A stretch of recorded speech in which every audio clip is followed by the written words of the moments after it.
Hi, I'm Larry Gray. I'm a CPA with 40 years experience. I'm a partner in a local CPA firm. Over the last 35 years, I've spoken nationally. And, as you do each year, you kind of at this time of the year say, what's the big issue?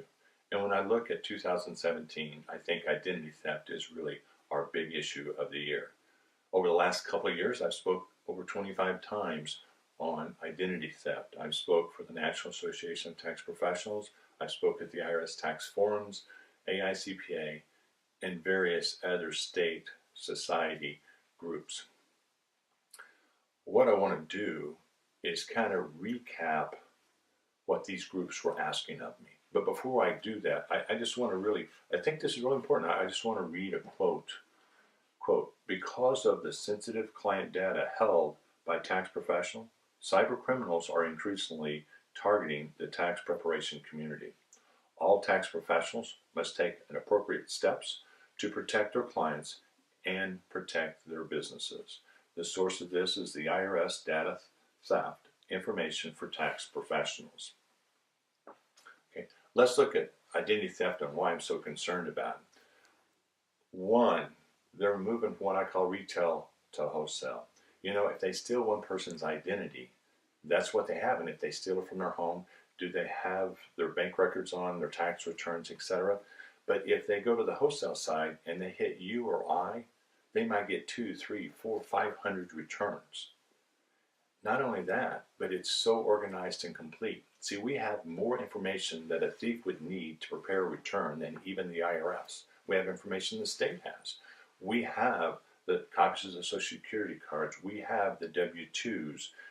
We have sometimes the bank statements. We sometimes have their QuickBooks, their payroll. We have the birthdays. We have the perfect records. And I think if you think about that, we're ever increasing going to be hit. Now, in the last filing season, from what discussions I've seen in DC, there has been about a 400% increase in breaches of tax firms. The main area is remote access. Now again, a 400% increase.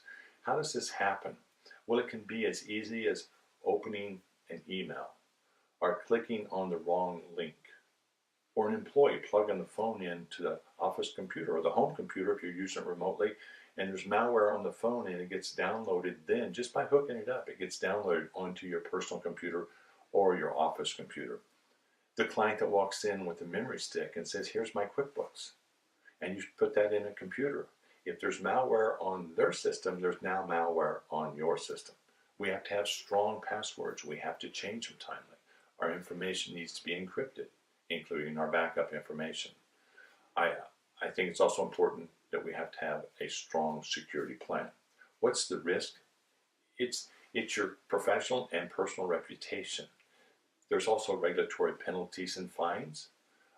Think about providing services to your clients, informing them the legal fees that you're going to pay, the loss of business income, and even worried about ransomware.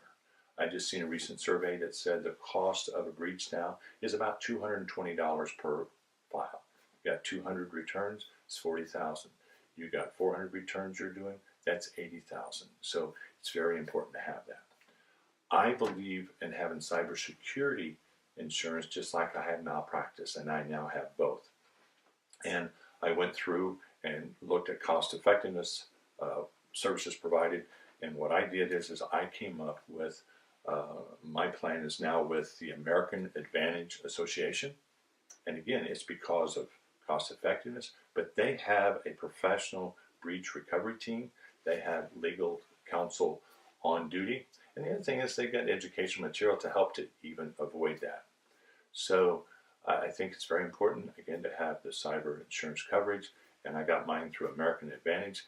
And I'll give you the .com site that I got it from, and I'll just read it because if I don't, I'll mess it up. And it's at ERO Cybersecurity, one word, EROcybersecurity.com.